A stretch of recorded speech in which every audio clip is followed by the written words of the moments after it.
കാനഡയിൽ ഒരു ഇന്ത്യക്കാരനെ അജ്ഞാതർ വെടിവെച്ചു കൊന്നു. ആസൂത്രിത കൊലപാതകമാണ് എന്നുള്ള നിഗമനത്തിലാണ് പോലീസ്.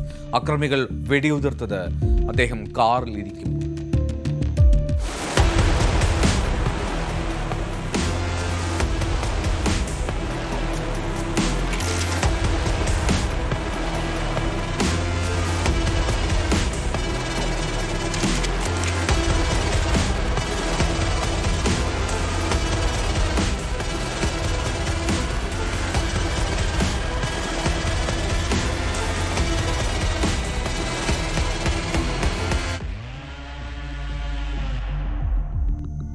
കർണാടകയിലെ ബംഗളൂരുവിലെ നെലമംഗല സ്വദേശി ചന്ദൻ കുമാർ രാജ, അദ്ദേഹമാണ് വെടിയേറ്റ് മരിച്ചത്. 37 വയസ്സായിരുന്നു പ്രായം.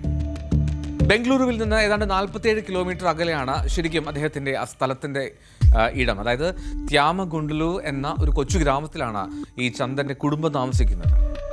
ഏക മകനായിരുന്നു ചന്ദൻ. LNTUയുടെ അനുബന്ധ സ്ഥാപനമായിട്ടുള്ള LTI മൈൻട്രിയിൽ ജോലി ചെയ്യുകയായിരുന്നു അവിടെ കാനഡയിൽ ടൊറന്റോയിൽ. ശനിയാഴ്ച രാവിലെ ടൊറന്റോയിലെ വുഡ്ബൻ ഷോപ്പിംഗ് മാളിന്റെ പാർക്കിംഗ് ഏരിയയിലായിരുന്നു ഈ സംഭവം നടക്കുന്നത്. ഈ ചന്ദൻ കാറിലിരിക്കുകയായിരുന്നു അവിടുത്തെ പാർക്കിംഗ് ഏരിയയിൽ. അപ്പോൾ ആ ചന്ദന് നേരെ അജ്ഞാതർ വന്നു വെടിയുതിർത്തു. ഈ പോലീസ് വിവരമൊക്കെ അറിഞ്ഞ് ഓടിയെത്തി സ്ഥലത്തെത്തിയപ്പോൾ ചന്ദൻ ഇങ്ങനെ ഗുരുതരമായി പരിക്കേറ്റ് രക്തം വാർന്നു കിടക്കുന്ന നിലയിലാണ് ആ കാറിനുള്ളിൽ കണ്ടെത്തുന്നത്. ആ കാറിന്റെ വാതിൽ തുറന്ന് ചന്ദനെ പോലീസ് വളരെ പെട്ടെന്ന് തന്നെ ആശുപത്രിയിൽ എത്തിക്കാനുള്ള കാര്യങ്ങളൊക്കെ ചെയ്തു. ആശുപത്രിയിൽ എത്തിച്ചു. പക്ഷേ ജീവൻ രക്ഷിക്കാൻ കഴിഞ്ഞില്ല. ആ കാറിനുള്ളിൽ നിരവധി വെടിയുണ്ടകൾ തറച്ച പാടുകളും കണ്ടെത്തി. അത്രമാത്രം റൗണ്ടുകൾ ആ ആക്രമികൾ വെടിയുതിർത്തുന്നു ചന്ദനെതിരെ. അതായത് ഏത് വിധേനയും കൊലപ്പെടുത്തണം എന്നുള്ള ഉറച്ച വിശ്വാസത്തിലായിരുന്നു ആ പ്രതികൾ എന്ന് വ്യക്തമാകുന്ന വിധത്തിലാണ് ആ ചന്ദന്റെ കാറിൽ തറച്ച വെടിയുണ്ടകളുടെ എണ്ണം നോക്കുമ്പോൾ മനസ്സിലാക്കേണ്ടത്. ഈ പ്രതികൾ വാഹനത്തിൽ ആ സംഭവ സ്ഥലത്ത് നിന്ന് വളരെ പെട്ടെന്ന് തന്നെ രക്ഷപ്പെട്ടു. ഇതുവരെയും കണ്ടെത്താൻ കഴിഞ്ഞിട്ടില്ല.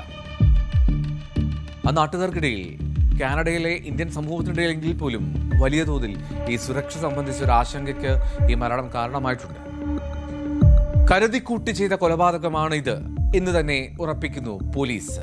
അങ്ങനെ തന്നെയാണ് പോലീസിന്റെ പ്രാഥമിക നിഗമനം. 6 വർഷം മുമ്പാണ് ചന്ദൻ കാനഡയിലേക്ക് എത്തുന്നത്. ബംഗളൂരുവിലെ സപ്തഗിരി കോളേജിലായിരുന്നു ചന്ദന്റെ പഠനമൊക്കെ. എഞ്ചിനീയറിംഗ് പൂർത്തിയാക്കിയത് അവിടെ നിന്നാണ്. ആ ചന്ദന്റെ അപ്രതീക്ഷിത വിയോഗം അത് താങ്ങാൻ കഴിഞ്ഞിട്ടില്ല കുടുംബത്തിന്.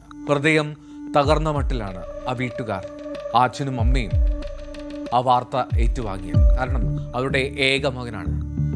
സമീപത്തെ തഹസിൽദാർ എത്തിയാണ് വീട്ടിൽ കാര്യങ്ങൾ ഔദ്യോഗികമായി അറിയിക്കുന്നത്.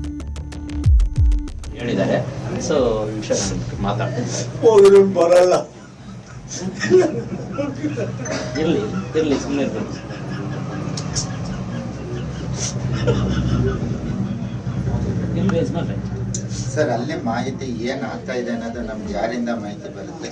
ಈಗ ನಾವು DC ಅವರಿಗೆ ಕೊಡುತ್ತೆ. DC ಸರ್ ಬಂದ ತಕ್ಷಣ ನಮ್ಗೆ ಬಂದ ತಕ್ಷಣ ನಾವು ಇಲ್ಲಿ ಕಮ್ಯುನಿಕೇಟ್ ಮಾಡ್ಕೊಡ್ತೀವಿ.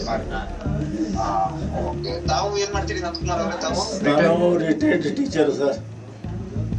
ಟೀಚರ್ 15 ವರ್ಷ ರಿಟೈರ್ಡ್ ಆಯ್ತು. 15 ವರ್ಷ ಆಗೈತೆ. ಈಗ 14 ವರ್ಷ ಬಿದ್ದಿತ್ತು ಸರ್. ആ പ്രായമായ അച്ഛൻ ഒരു റിട്ടയർഡ് അധ്യാപകനാണ്. ആ റിട്ടയർഡ് അധ്യാപകന്റെ ഏക മകൻ. സ്വാഭാവികമായും എങ്ങനെ അവർക്ക് താങ്ങാൻ കഴിയും എന്നുള്ളതാണ് ചോദ്യം. അതുതന്നെയാണ് അദ്ദേഹത്തിന്റെ കണ്ണിൽ നിന്നും ധാരയൊഴുകുന്ന ആ കണ്ണീരിൽ വ്യക്തമാക്കുന്നത്. ഇക്കഴിഞ്ഞ വെള്ളിയാഴ്ചയും ചന്ദൻ വിളിച്ചിരുന്നുവെന്നും അവധിക്ക് ഉടൻ തന്നെ നാട്ടിലേക്ക് എത്തുമെന്നൊക്കെ അറിയിച്ചിരുന്നു ആ വീട്ടുകാരോട്. വിവാഹം കഴിച്ചിട്ടില്ല ചന്ദൻ. നാട്ടിലെത്തിയാൽ ഇത്തവണ എത്തുമ്പോൾ താൻ വിവാഹിതനാകാൻ റെഡിയാണ് എന്നുള്ള സമ്മതവും ചന്ദൻ വീട്ടുകാരെ അറിയിച്ചിരുന്നുവെന്ന് ആ പിതാവ് നന്ദകുമാർ പറഞ്ഞു. എന്താണെങ്കിലും ഈ മൃതദേഹം നാട്ടിലെത്തിക്കാനുള്ള നടപടികളൊക്കെ പെട്ടെന്ന് പുരോഗമിക്കുന്നുണ്ട്. അതിൻ്റെ ഉത്തരവാദിത്തങ്ങളൊക്കെ ഏറ്റെടുത്ത് നടത്തുന്നുണ്ടെന്ന് കർണാടക ആഭ്യന്തരമന്ത്രി പരമേശ്വരയും മാധ്യമങ്ങളെ അറിയിക്കുന്ന സാഹചര്യമുണ്ടായി. എന്നാണെങ്കിലും വിദേശകാര്യ മന്ത്രാലയത്തിൻ്റെ സഹായമൊക്കെ കർണാടക സർക്കാർ തേടിയിട്ടുണ്ട്. ടൊറന്റോ പോലീസ് അതിൽ അന്വേഷണം ഊർജിതമാക്കിയിട്ടുണ്ട്. ടൊറന്റോയിലെ ഈ കന്നഡ സാംസ്കാരിക വൃത്തങ്ങളിൽ വളരെ സജീവമായി പ്രവർത്തിച്ചിരുന്ന ഒരു വ്യക്തിയായിരുന്നു ഈ ചന്ദൻ. അതിലേക്കാണ് ചില സംശയങ്ങൾ പോകുന്നത്. അതായത് കന്നഡ സിനിമകൾ, അവിടുത്തെ കർണാടക സംഗീതം, സാമൂഹിക പരിപാടികൾ, ഇവയൊക്കെ പ്രോത്സാഹിപ്പിക്കുന്നതിന് ഒരു പ്രത്യേകമായിട്ടുള്ള ഊർജം, പ്രത്യേകമായിട്ടുള്ള ലീഡർഷിപ്പ് എടുക്കുമായിരുന്നു ചന്ദൻ. ആ പരിപാടികളിലെല്ലാം നിറസാന്നിധ്യമായിരുന്നു അദ്ദേഹം. ഈ കന്നഡ അസോസിയേഷൻ എന്നൊരു സംഭവം അത് രൂപീകരിക്കാനുള്ള ചില നീക്കങ്ങളും ചന്ദൻ്റെ ഭാഗത്തു നിന്നുണ്ടായിരുന്നു. അതിന് നേതൃത്വം നൽകിയിരുന്നു.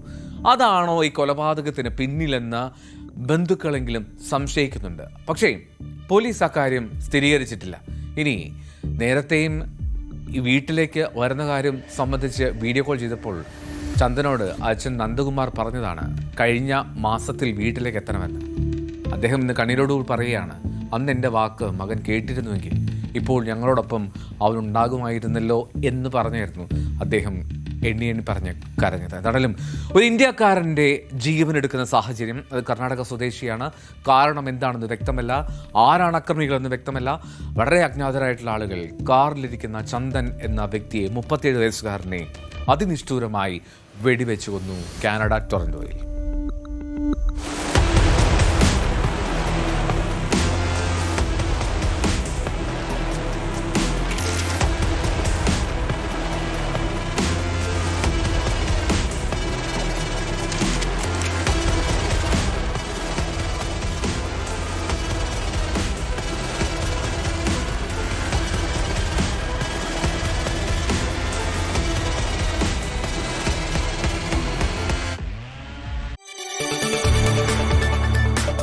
കൂടുതൽ വാർത്തകൾക്ക് News 18 Keralam YouTube channel subscribe ചെയ്യുക.